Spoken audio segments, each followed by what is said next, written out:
is called the 90 contradictions in the letters of Paul. And I'm going to start with Romans. All right, Romans 1:11. Paul imparts a spiritual gift, but 1 Corinthians 12:11 says God grants the spiritual gifts. First, chapter 1, verse 23. They changed the glory and the God of the image of corruptible man. But Genesis 1:26 said that God was made in man's image. Chapter 1, verse 18 through 1, verse 32, Paul describes horrible sinners who were rightly abandoned by God. Then begins chapter 2 by saying, we do the same things and can't judge them, which apparently is simply reproving their deeds or teaching the gospel.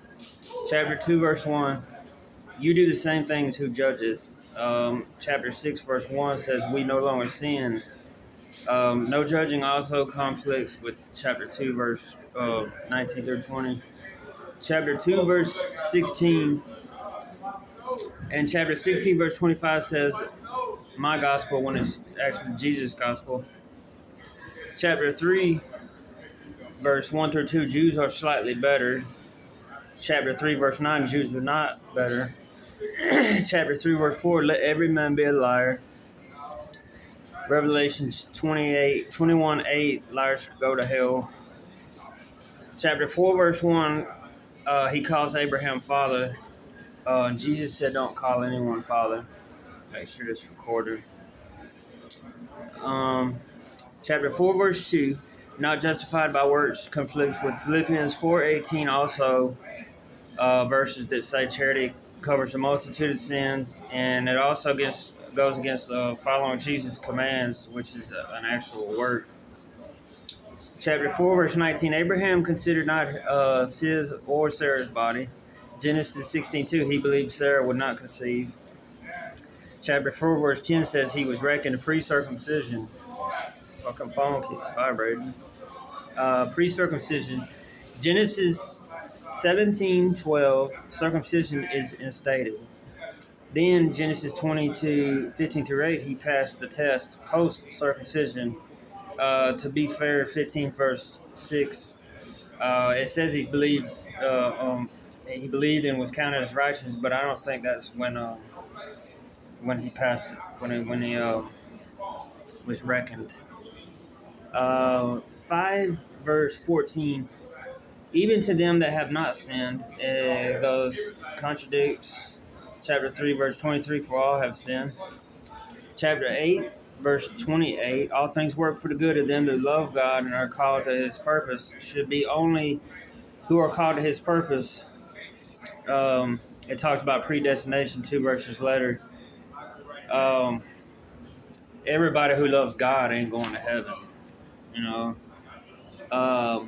You got to be called. It's all predestination. It's all in the Bible. It's all in the New Testament.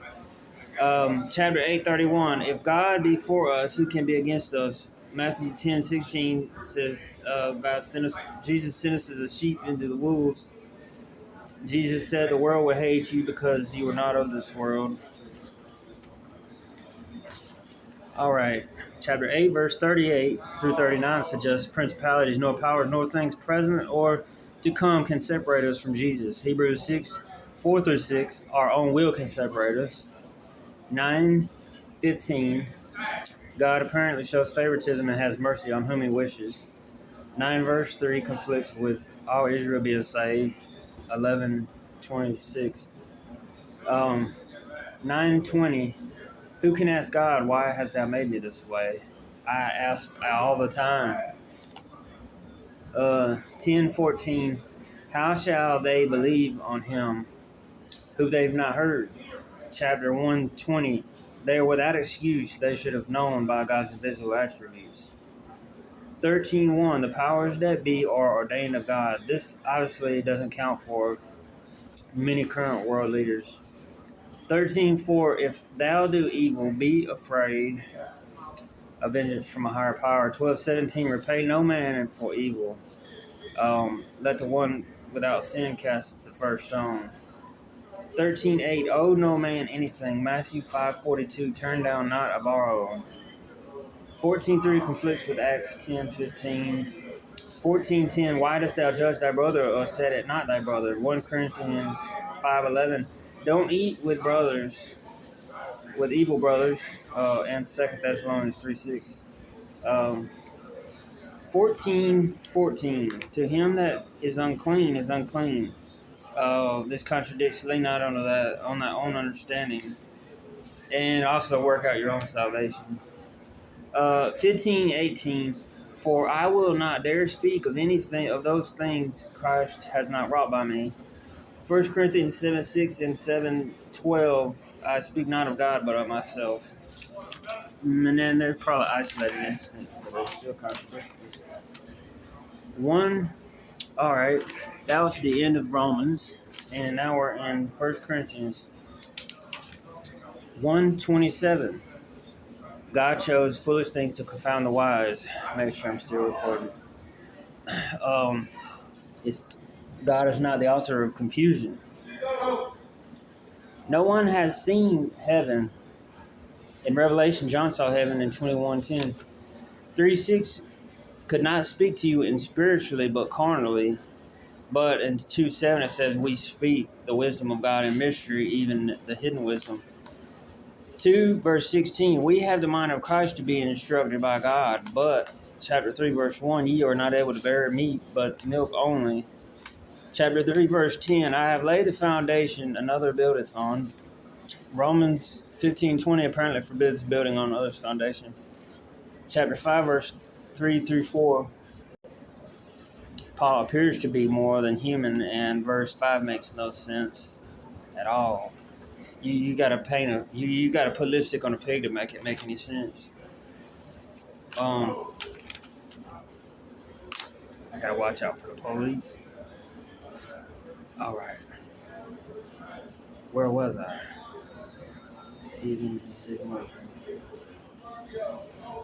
5:12. Judge believers. Romans 2:1. Don't judge. Verse 6 through 2. Verse 6:2. We shall judge the world. Revelations 20:11 says, Jesus judges the world at the white throne judgment. 5:13 says, kick evil people out of the church. James 5:19 through 20 says, bring believers back. 6:18, every sin a man doeth is without body except fornication. 3 verse 17 says, I'm not sure if that's the same chapter.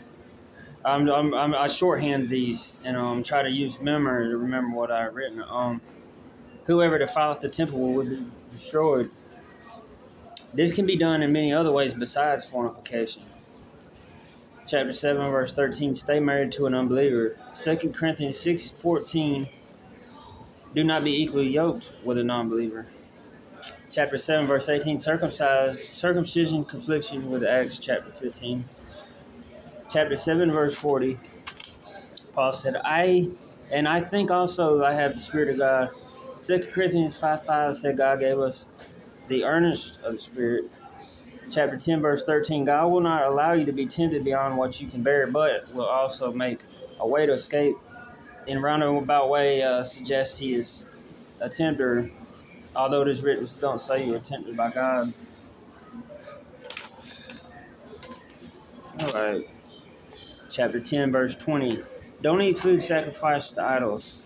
But chapter 8 verse 89, verse 8 through 9, have liberty to eat. And then it says 10 verse 27, eat asking no questions, speaking of the same thing, food sacrificed to idols. Okay. Chapter 15 verse 34 and chapter 8 6 through 7, there is one God, but not everyone knows. Conflicts with Romans 1:19 through 20, everyone should know the Godhead by invisible attributes. Chapter 11 verse 19, there must be heresies among you, that they which are approved may be made manifest among you. Chapter 5 verse 13, kick evil people out of the church. And I wasn't repetitive unless I had to be. There's several of these that I could have used again in different verses that said the same thing, but I didn't do that. chapter 5, verse 13, chapter 11, I'm sorry about that, chapter 11, verse 21 through 22, Paul casually assumes Corinth's members get drunk and without reproving the drunkenness, but saying, drink at the house. 1536, Paul said, thou fool. Jesus said, don't say, thou fool. All right, that's part one. I'm going to go ahead and try to make this into one video if I can. 2 Corinthians chapter 5, verse 21. Jesus knew no sin. I agree, but this conflicts with Isaiah 6:7. Jesus claims to be that prophet of Isaiah chapter 6. Also, Hebrews 5:9, being made perfect, suggests he wasn't always. I'm not saying he's a sinner. I'm just saying, hey, it's a contradiction. Chapter 6, verse 17. Be ye separate from them, or evil people. Chapter 1, 1 Corinthians 7:13. Stay married to an unbeliever. Also conflicts with 1 Corinthians 5:9 through 10. Only stay away from evil people who are called believers. Chapter 7, verse 4 conflicts with chapter 1, verse 8. 11, verse 33, Paul was let down through a window by a wall.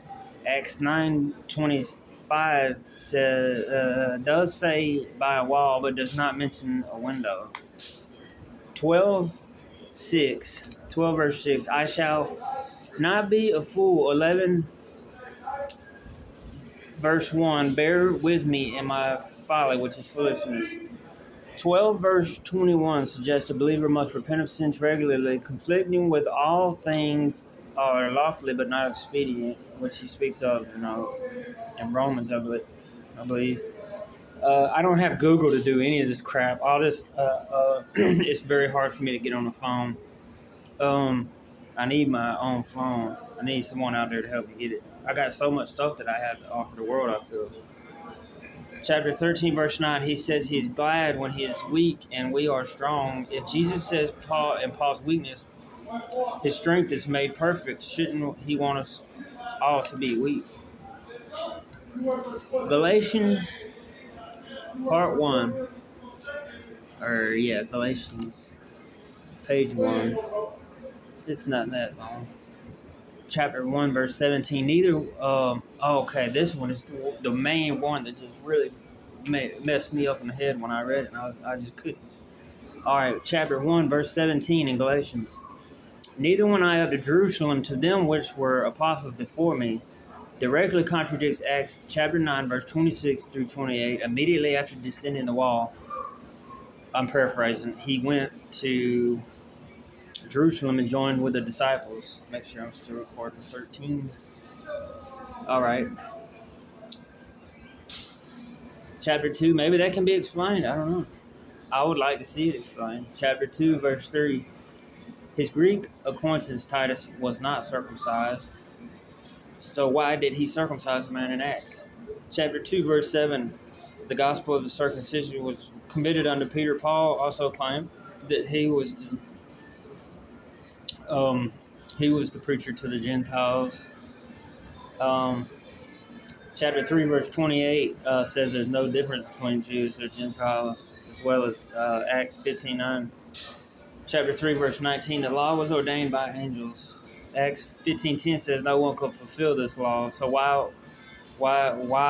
it's like a game, I don't understand.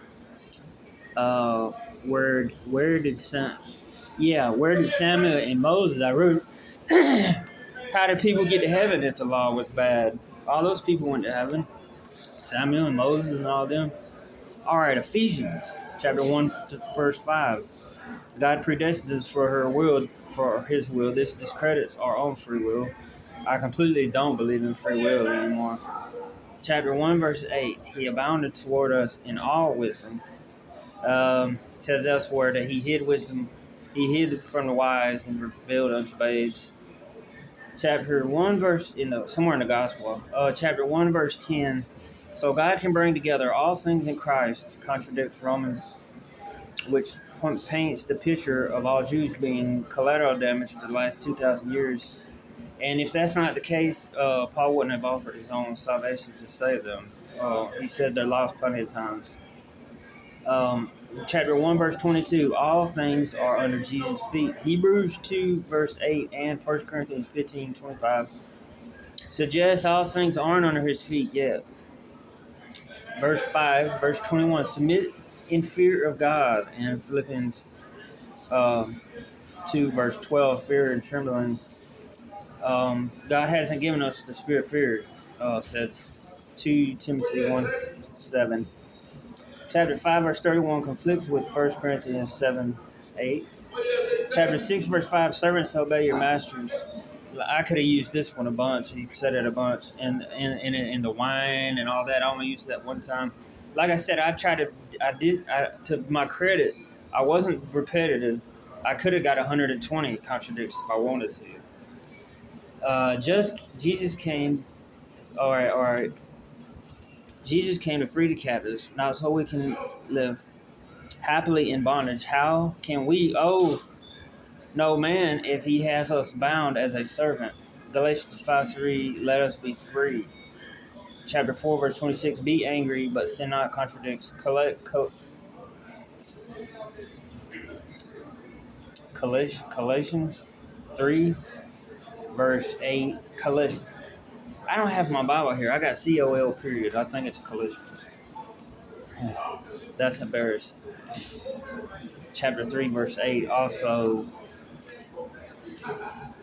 Okay, chapter 3, verse 8. All right. In all of this, I did all this by myself. I didn't do no Google work or none of that to get all the work I've done. I want that to be known, Philippians. All right, the book of Philippians, chapter 2, verse 5. Jesus thought it not robbery to be equal with God. But he said, do not call me good. No one is good but God. And he can only do what he sees God do. Also, he doesn't know the day of the rapture, currently. Chapter 3, verse 6. Paul was blameless in the law, conflicts with Romans 8:3. Chapter 4, verse 6. Let your requests be known unto God.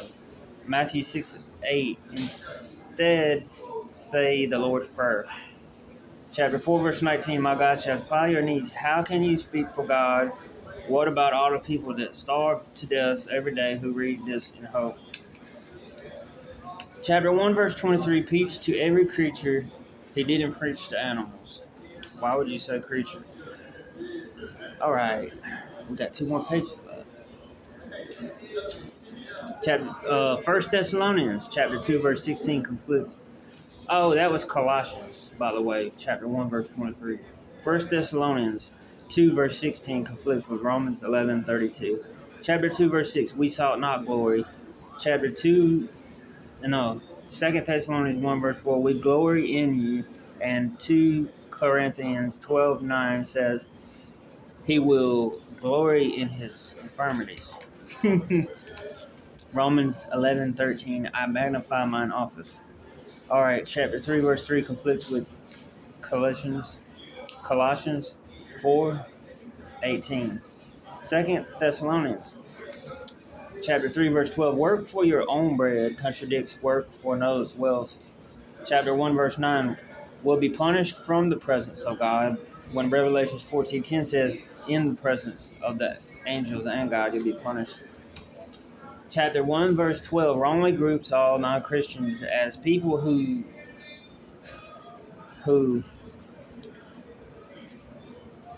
take pleasure in unrighteousness. Most non-Christians think they are right and live zealous lives. Just look at the Muslims or any other religious people.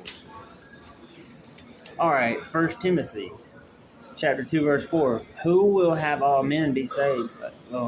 Chapter 11, verse 12. The fall of the Jews. I'm not sure if this was in the same chapter, but chapter 11, verse 12. The fall of the Jews is the richest of the Gentiles. I think it is because I didn't write another book. That was a contradiction. Chapter 3, verse 3. Not given to wine. contradicts with chapter 3, verse 8, not giving too much wine. That's a huge difference there that's throwing a whole bunch of people off. Chapter 4, verse 14, neglect not laying of the hands. Hebrews 6, 1 through 2, lay not again the foundation of laying on the hands. Chapter 6, verse 10, the love of money is the root of all evil. What about sex? Chapter 2, verse 13, he cannot deny himself. I didn't want to repeat myself, but he said, why do you call me good and no one is good but God?